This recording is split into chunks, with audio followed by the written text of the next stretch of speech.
Hi and welcome to Business Today. Show number 26.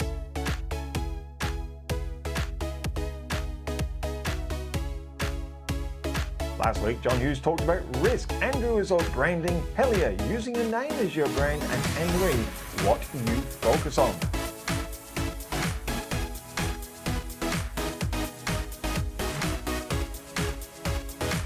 This week, John Hughes talks about finding your passion. Andrew, how to introduce a new product to your range. Helia talks about how do I get my first customer. And Annemaria, the one thing you need to be clear on.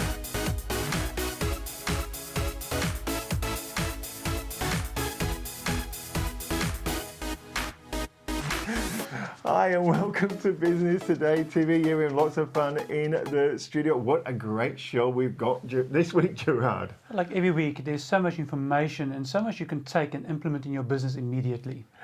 This week, we're setting off with our usual Mr. John Hughes, but Helia, one of our regular contributors, went out and interviewed John and got a bit of his backstory. And it wasn't just a step into a passion on minute one. We find a little bit about his journey. This is where I think a lot of business owners can learn a lot from. You can only learn from experience. And sometimes we think that we know what we want. And then sometimes we just walk into something and realize. And I think it's something you always say, you know, the business owners, when we're in business, and you always say, have a look at what other people have been through. And all of a sudden, it seems to make sense. What is it you say, a clever man learns from his mistake, but a genius learns from other people's mistakes. And this week, Helia, we learned from how John Hughes found his passion and spent over 50 years being one of the #1 car dealers in the world. No, John. Is it always you wanted to become a car dealer? Or No. When I left school, I really wanted to be a lawyer, but we had no money and I couldn't afford not to be working. So I applied for a number of jobs as an accountant. And what they used to do, you'd go for the interview and they'd say, "Oh, look, this isn't really very important, but just add up those figures, would you?" I added them up. I never got them bloody well right. So I never got a job as an accountant. So in the end, I finished up and I was desperate because I had to earn the money. I got a job as a personnel cadet in the Department of External Territories in Canberra. Oh, wow. I can tell that story if you want, but and I may tell that story. But no, it was never really in my intention to be a salesman, let alone a car salesman. You want to know the full story? Do you want to hear it? Yeah, please. All right, okay. Well, I went to Canberra as a personnel cadet in the Department of External Territories, and I was 17 years and 2 months old, a callow, shy, unsophisticated, nervous youth out of Perth. Arrived in Canberra at 4 o'clock on a Sunday afternoon. Nobody there to meet me, didn't know where I was working, didn't know where I was staying. I sat on the bench and cried. And if I'd had enough money, if my parents had had enough money, I'd have been on the next plane back to Perth, but I didn't, I was stuck. So I lived in a motel, and I had a room called E52 or something. I hated it. But I worked in the department. I did part-time university. I did psychology and political science. And I would have been a personnel cadet. I don't quite know how that would have eventuated, because I didn't finish the course. But something happened to me while I was in Canberra that had a very profound effect on me, and that was national service.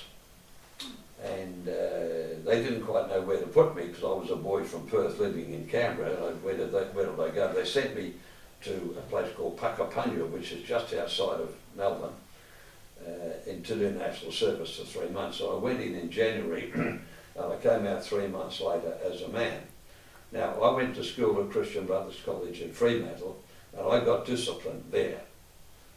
I was a good boy, and I still got the strap. They used to have the strap in those days. So I got disciplined from 2 sources, Christian Brothers and National Service, and I applied to myself ever since then, and I applied to all of my staff. So, following on my career path, I came back in the middle of the following year, and I saw advertised in the paper, and I had to get a job. I saw advertised in the paper, a small ad wanted clerk, Atwood Motors, Yeah. Stirling Street, Perth. So I'm a Fremantle boy, I didn't know much. I get over the bridge and I see this wonderful showroom with all new cars, and I was very excited. I said, I'm here for the job, and they said, oh son, the job's not here, it's 300 yards down the road. It was an old ex-horse stable they were using as a panel beating shop. Now you have an accident in your car, they'll take off the part and put a new one on. In the old days they banged, you know, and it was noisy and dusty and dirty. And I did that for 6 months. Came the end of the year and jobs were becoming a little more available, and I got offered a job as an assistant accountant in a firm. And when I told Atwoods I was leaving, here's the start of being a salesman, they said, how would you like to be a cadet salesperson? And I was pretty excited. I thought I'd get a new car to drive. I mean, I was 19 and a half or something, so I go down there. And I was the clerk on the floor, and I talked to customers as they came in. I'd arrange the delivery of the new cars, getting them prepared. And that was my start, to be involved in the car business as a salesperson. And at a very early time in that, I started to get fascinated with used cars. I'd go into the used car yard apartment at lunchtime, and I'd sit in the cars that are long gone now, and I just loved it. My father was a mechanic, so maybe somewhere there's a bit of oil in my blood. I don't know why, because I've never changed a tyre in my life. I don't know anything about, or very little about how a car works. But I got fascinated, and that was the start. Well, there we are. That was great having Helia chat with John. And yes, look, it was an impromptu. You could probably tell from the audio. We just had the camera mic running on that. But hey, when people, I think they want everything perfect. But I always say when opportunity is there, just seize it, just grab it. The audios may be a little bit echoey, but the information is definitely worth it. But we've seen so many times when we start recording, sometimes it's blurry, but the message, and I think maybe that's what I would like to talk about today. Yeah, go on. It's about a fixed mindset or a growth mindset. Because if you have a growth mindset, you will not fixate on, oh, the sound was bad. Oh, did you see how blurry it was? That's a fixed mindset. A growth mindset was, it wasn't that great, but what was the message in there? And I always say how I differentiate about it is that if I buy something for the business, if I say, what is this going to cost my business? That's a fixed mindset. Yeah. If I say, what is going to make my business? That's a growth mindset. Yes. I must admit, when I first went into video, there's a lovely lady I did the video with, and she said, what happens if it's no good? And I said, well, I read an article once said, if you're not embarrassed by your first video and your audio recordings, you're doing something incredibly wrong. You should always look back and cringe. And don't worry, we look back and go, oh, did we really do it that way? But there is a difference, isn't there? There's those people who sit on the sidelines who go, oh, I won't do it because it's not perfect. Look, you've got to get past that. You've got to get that growth and go, I have to go through the pain of learning. You're not going to do it perfect on day one. I'm talking video, but this is for anything, I suppose. But I don't think Fernando would mind using his name on the show. When we started his business, he looked for excuse not to start. The car's too small, I don't have this equipment. And last month I went down and I actually worked a day with him to see how he's going. And he said he can't believe the mindset he had a year back by looking for excuses and not to start. Yeah, absolutely. Look, and I think it's not just when you start, but as your business grows, you can look for excuses not to continue growing. Now, our next guest coming on is Andrew Ford, 35 years, highly successful in air conditioning with Ford and Doonan. They're with Kyle Doonan. But they're still looking for growth opportunities. And this time he talks about how they stepped out of their own comfort zone, air conditioning, which is what they used to, and stepped into bringing a new product into the business and how they manage that process. That's a growth mindset. One thing when you're saying that, so I'm thinking of your brain now, and you also, because obviously Ford and Doonan, because you've got the very similar trades in a house, you're expanding into solar and doing very well in the solar. It's superb quality, by the way, guys. I'll say it. Thanks, Michael. But does that put a challenge on a brand?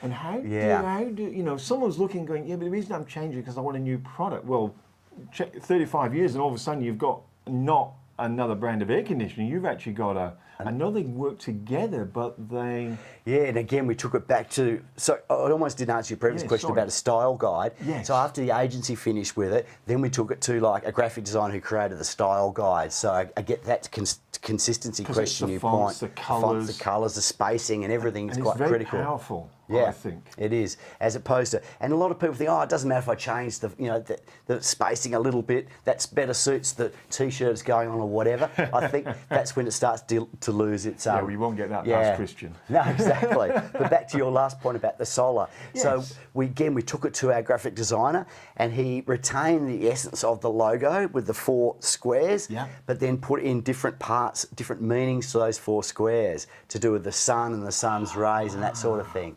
So again, we worked with what we had. We didn't go completely new. Yep. So again, anyone who would look at the 2 logos would automatically identify that they're together and from the one company. I thought that'd be interesting to ask, because obviously, people are at different stages, but going, and you're obviously still growing your company, and this was an interesting one, the challenge of air conditioning. You said it was blue, and I'm going, solar, sun, maybe you should go back to your red and your gold. Yeah, well now it's yellow and orangey sort of thing for obvious reasons, And I guess someone looking would say, how do you work through something? I mean, you analyse, you go, this is going to be fantastic for the business. Do you have a process of how you're going to integrate? Did you have a step-by-step process, or do you and Carl just mesh it around and kind of go, let's bolt it in there? Yeah, we do think about we do think about it a lot, obviously. Yeah. And because we've got franchises now too, it's not just about what we do and choose, but we obviously make the decision. They don't have any input on that sort of thing of what our fonts and all that are going to look like.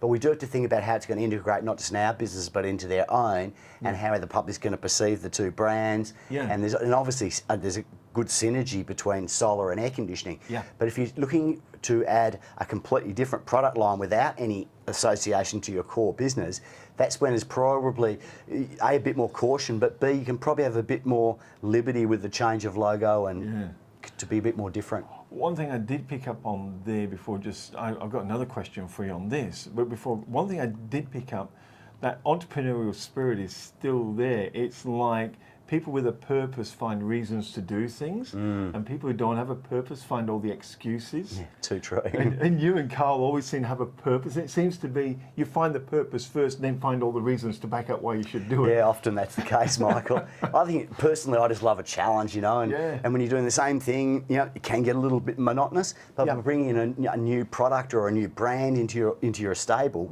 it just gives you that excitement. You're back almost to the drawing board. Okay, let's back to the logo. Because of course we haven't looked at the Ford and Doonan logo since 2003 because we've got no plans of changing it. Yeah. But with the solar business, it was quite exciting to get back into that space again and look at the colours, the fonts, and the whole business idea of it.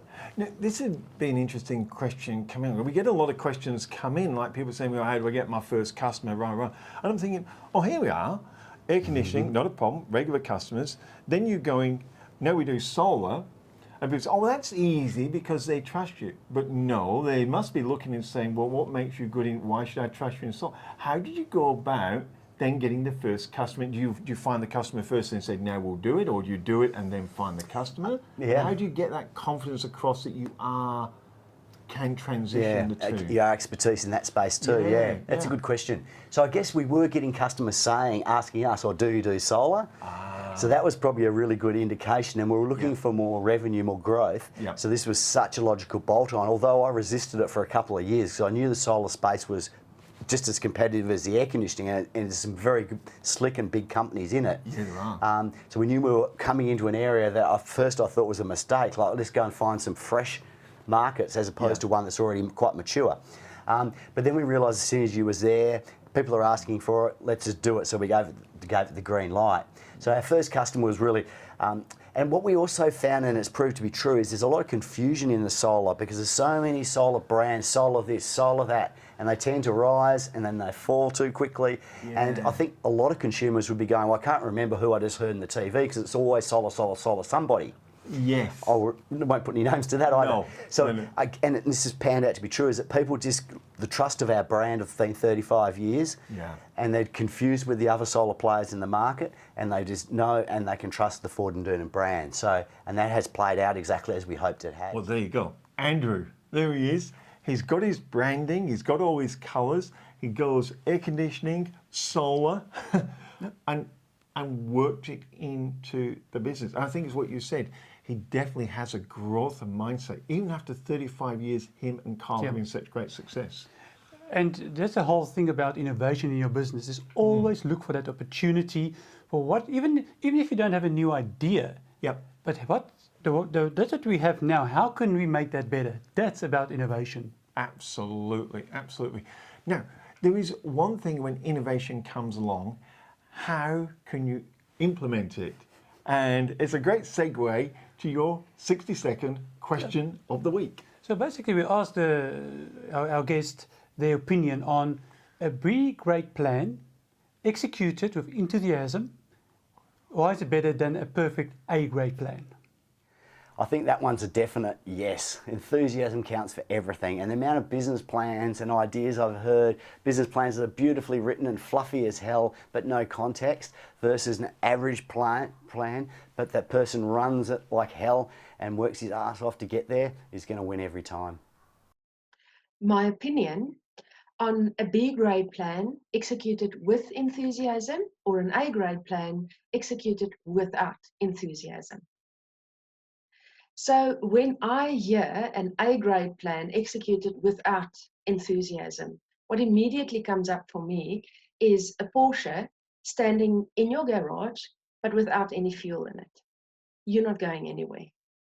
You need the fuel, and the fuel is the energy of the people. And you need that to start any project. You can always course correct if you see you not 100% on par during the course of this project. But you need that strong positive energy and enthusiasm from everyone involved to make sure that you have the momentum to start and to also see this project through. Well, no matter what you do, do it with love. It doesn't matter, it's the B plan or C plan or Z plan. There are 26 alphabets in the alphabet, but you need to know that if you're doing it with love, with 100% enthusiasm, you're going to get much more better result than another plan that you thought would be better or someone else suggested it's better. So do it with love. I absolutely love those 60-second questions, because you really get to the core attitude. And as we say, attitude determines success. But it really does tell us something about the mindsets of successful people. But also it's the mindset and there's experience that comes through. Yes. But once again, you've talked this show, Gerard, about having a growth mindset. Even when they answer these 60-second questions, you only give a minute to answer it in, the growth mindset just shines through. We're just going to do it. Incredible how they all have that same attitude. But that's a choice. It's a choice to have a growth mindset or a fixed mindset. And sometimes we think we have a growth mindset. And in our, we got a 90 videos of strategies, and in one of them, there's a questionnaire where you fill it in the 10 questions to see if you've got a growth or a fixed mindset. And the first time I've done it, I thought I've got a growth mindset, and I was 50-50. I was devastated in myself. But because I'm aware of it now, when I make a decision, I make the decision I need to make the decision with a growth mindset, not a fixed mindset. One of the things that came back from a lot of people, they say, well, you're talking about business, it's up and running, and you're talking about all your strategies, but what happens to the brand new person who's trying to get their very first customer? And we said, well, let's ask Helia this question. And she talks about this week about how you go about getting your first customer. When you're doing that, and I think that's what happens in business, is we put ourselves out there, and people are saying, if I go down this path, Helia, how do I even get my first customer? If you were doing it again, what would you give them as guidelines to get their first customer? Gosh, it's so easy, Michael. People always forget how easy it is. And the easy part is we forget that give just as much as possible, give to others. The customer doesn't mean that that person or the first person has to buy from you and put money in your pocket. Sometimes that experience you gain from having that customer is much more valuable than the money that you would have anticipated to have. give free advice, give free coaching, give free whatever recipe, whatever is your niche. People love free stuff. They do. I remember when I set the building company up with Quick Lock Petitions. It's still running, and I don't own it anymore. But I was going, well, people want to see this thing. So when I was building it, the gentleman next door had just an open plan office. And I said, can I build you an office for free? But when people come in, I can just bring them in and show them what I've built. Perfect. And that, by doing that for him, he became my first customer, basically, for free, like you're saying. But I was able to then sell off. I needed something to, I suppose it's proving yourself. Yeah. So that's really what you're saying. You've got a bit of a track record or experience, gives yourself some bit more confidence. Exactly. And don't underestimate the value of word of mouth. Because that free customer, if you really help them, they're going to be the one who is going to be your advocate and send you many more clients. It's interesting because a lot of people on YouTube and Facebook, and you hear them advertising, oh, this is how much I get per client and this is how much money. But I've always come from the other way. I've always gone, well, you can always put your prices up, but it's more important to get little bits, get some momentum, and I feel like it's almost a snowball. Then you can start growing a bit. Is that what you believe? Do you believe in starting small and growing, or are you one of these people who go, nope, let's just jump straight in? Oh, no, definitely. I don't agree in that one. So again, but everybody's business model is different. But in my experience, especially as a wealth coach, because I'm dealing with many businesses who are successful, and I had the opportunity and privilege to see how they become successful. Yes. So I said that everybody starts small, because sometimes people, if you go or grow too fast, unfortunately, the big crash can be predicted. Yeah. I noticed when you were saying earlier, reflecting back, and you said giving value. And I remember when you sat down with John Hughes, for people overseas, he's our #1 car dealer in Perth, Western Australia. He was the #1 Hyundai dealer in the entire world. And you sat down and you interviewed him and then made all that information available to everyone that was on your channel. Yes, that was very, very valuable. And not only for my clients and even for myself. John was very, very nice to accept that interview, sit there, and that privilege, the things that I learned from him, to be at his presence and then pass it on to my clients. So to me, it's something that's priceless. You can't put a money or dollar sign on that. No, and I remember that particular day. I mean, it was getting ready. It was going out to his office and setting everything up, and then spending time. Then all the post production that goes on. So a lot of effort put in. And someone said, "Well, you didn't get paid for that," but there's more sometimes than money, isn't there? For sure, because that's the difference between a business and entrepreneurship. Business is immediate transaction. You want to see an immediate transaction. But I suggest everybody who really want to become a business person or come to the world of business, actually that business in a traditional way, put it away. Just develop a mind of an entrepreneurship. That look at the long-term plan, delayed gratification, which money comes in there as well in that category. Delayed gratification, that's a good term. Yes, because we are so used to doing a transaction. Okay, I sell, somebody buys, and that's it. Just happy. Yeah, of course, $100 now in the bank, it may help somebody now, but I'll just look at it to say, now this $100, it may be, yes, it's good, but I'm happy to wait, and later on I'll get $1,000 a few months later. Wow, I love listening to Helia, and you talked about growth mindset. Now, when she came to Australia, because that's where we filmed from, she couldn't even speak English. And yet she used a dictionary to translate while she went through the university. That has got to be growth mindset, Gerard. But it's also the mission. You want something so badly, you'll do anything to get there. That leads us into Annemaria, South Africa. Now, Annemaria this week is talking about the #1 thing you must have if you're going to succeed in business. And it's your favourite topic, the why, Gerard. You need to know your why. You need to know your personal why, but you also need to know your business why. It's one of the topics now in our business club you delve into, because it is one of your passions, this one, and you delve into quite depth.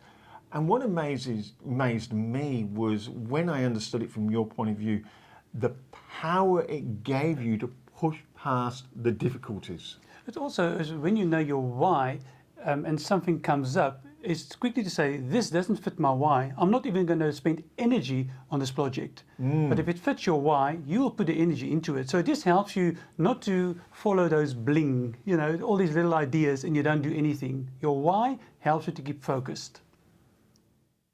One thing a business owner has to be really clear on is their why.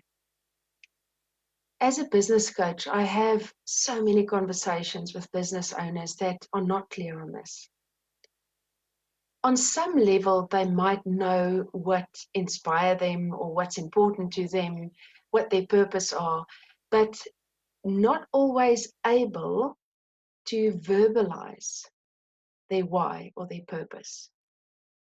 And that is just not good enough. As a business owner, you need to be able to verbalize your why.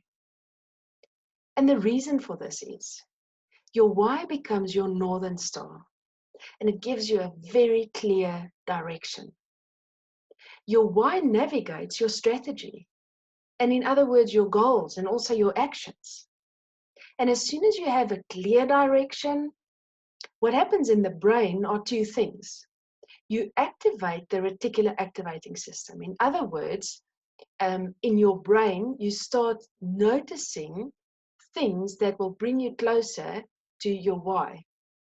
So your brain is actually doing some of the work on your behalf because it's noticing things before you've even seen it.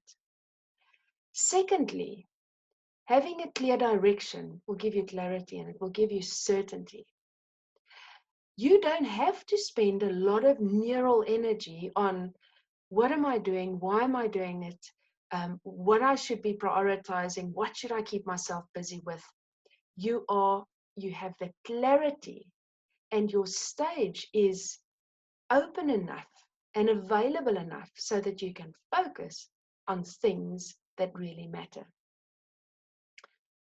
It is when you have a clear why that it pulls you through difficult times. In times that you feel uncertain or that you might be doubting yourself or certain decisions. In times that you feel you should have been further and you're not. In times that the environment is particularly challenging, whether it is the economy, whether it is new legislation, whether it is tough competition, your why becomes your northern star. And it pulls you through those difficult times. You have to have a clear why. Your why also becomes your legacy. What you do and who you are is what you're leaving behind. I want to share with you two ways to get clarity on your why if you are not clear on it as yet. The first one is to start journaling. Start journaling what inspires you, what you feel energizes you, because there are clues there, because it is our purpose. As soon as we do things that's in line with our purpose and our why, that we feel energized and inspired. So start noticing and start looking for patterns that which energizes you. Secondly, and this is an exercise that I found to be extremely powerful, is write your own eulogy. Write down what you would want people to say about you. Be clear on what it is that you want to leave behind. Be clear on that legacy that you want to leave behind. So the sooner you become more clear on your why, you will have more clarity, you'll be more inspired, and the legacy that you will leave behind will have a huge impact on a lot of people. What a show. And if you see us sometimes on the camera going, oh my goodness, it's because it's live, we've got buttons being pressed everywhere. Sometimes. And focused. I know, and sometimes we do fall over our words, and it's a live show, so hey, what the heck? At least we're doing it. That's my attitude. The thing is that's why I feel as well, is we do it. Yeah. It's maybe not perfect, But we are doing it. People are sitting out there and say, but why didn't I do that? I think it's again back to what you wanted to talk about this week, Gerard. Fixed mindset versus growth mindset. I think it's worth just reiterating your attitudes around that, because I think that's the difference between succeeding and just sitting watching the world go by. Can you just give us a summary of that just once more? I think you have to check in on yourself every time you make a decision, if this is a fixed mindset or a growth mindset. And like I said earlier, for me, checking is if I say, what is this going to cost me? That is a fixed mindset. What's this going to make me? That's a growth mindset. Check in with yourself before you make a decision if you have a fixed or a growth mindset. What I got from when you went through this with myself, when you did this questionnaire, and it's in our business club, but I was actually quite surprised, even when I wasn't fully how many of the questions I actually ended up on the fence. It was challenging to say the least, but at the same time, what it did, I suddenly understood what had been holding me back. And now you're aware of it. And when I say what was holding me back, it was like holding a mirror up. That was what was holding me back. Exactly. Absolutely fantastic. Look, thank you very much for joining us once again on the Business Show. It's absolutely our pleasure bringing it to you. We're going out with part 2 of the phrase that pays. So we hope you enjoyed that from part 1 from last week. Here's part number 2. And until next week, it is a goodbye from me. Goodbye from me. Well guys, matching your marketing message to what your customers actually want. This is one of the secrets that the big boys really play on. And it's quite interesting. Yeah, we give BMW as an example in the first one. If you missed the first one, we talked about who your customer was. And we said, don't niche, because niching is really, really bad. Niching is going narrower and deep and telling everyone else that you don't want to deal with them. Where target marketing, which is what you should be doing, is a very broad and very conceptual. But it's also got that precision about it. And we talked about BMW and what they do. And BMW build cars for people who like to drive. That's what they said. Their customers like to drive. So the marketing message is really simple. We build cars for the driver. So if you're someone who likes driving, whether it is a four-wheel drive, whether it's a family, whether it's going for, those long weekend cruises, if you like driving, they're telling you straight away, they're matching their words in their marketing message to your particular want by saying, we build cars for the driver. Now, my friend who's got the restaurant, and we're working with him, he says quite simply, because he knows his customers want a relaxed, casual dining experience. So his marketing message is really simple, that we have a relaxed, fast, casual dining experience complete with a bar. So if you're in that market, you've got it. John Bruns is a friend of mine who's a family business advisor. There you go, the birds over the top. He's a family business advisor. And he says, look, I work with families in business, so what is it they would want from him? And he said, what I do is, he said, I solve those family business issues and challenges and problems that's stopping them getting to that next level and stopping them everyone getting what they want. Very precise, he knows what he's doing. When we did one-on-one media group, what is it you do? Well, we help people get more customers and grow their business. That's what marketing is about. That's what the number one thing people say when they come to a marketing group. They go, that's what we want. When I was recently talking to an accountant, this is interesting. I was talking to Neil, who's an accountant friend of mine, and I was talking to him about Bobby and Crystal, who run Ultimate Tax and Advisory Services. And I said, look, they do business consulting as well. And he said, oh, well, they help people with their cash flows. And I said, well, they do, but that's not what people want to hear. And Neil said, well, actually, it's really interesting, because he'd read a survey in which they'd asked business owners what they would want from their accountant. And number one was greater profits. Number two was more time with the family. And I said, that's exactly what Bobby and Crystal were doing. They help people increase their profits and then get more time to spend with their family. So it is matching your marketing message to your customers' wants. It's listening to the conversation inside your customer's head and then using those same words and phrases in your marketing message. This is the second part, telling people what you do, but in a way that matches what they want. So we've got target marketing, broad and conceptual, matching your word sets and your message to what your customers want. Finishing the conversation off, that's in their head. Look, I hope you're enjoying the series, guys. Please leave your comments, leave your feedback. I love listening to it all and reading it all and interacting with you. It's absolutely fantastic. And look, stay tuned, because part number 3 is coming up, the last piece of the puzzle. And in the 3rd video, we polish it all together so the magic can really happen and you can really start to automatically attract more customers to you and grow your business. Thanks for watching. I'm Michael Worthington. And until next time, once again, have a great, productive day.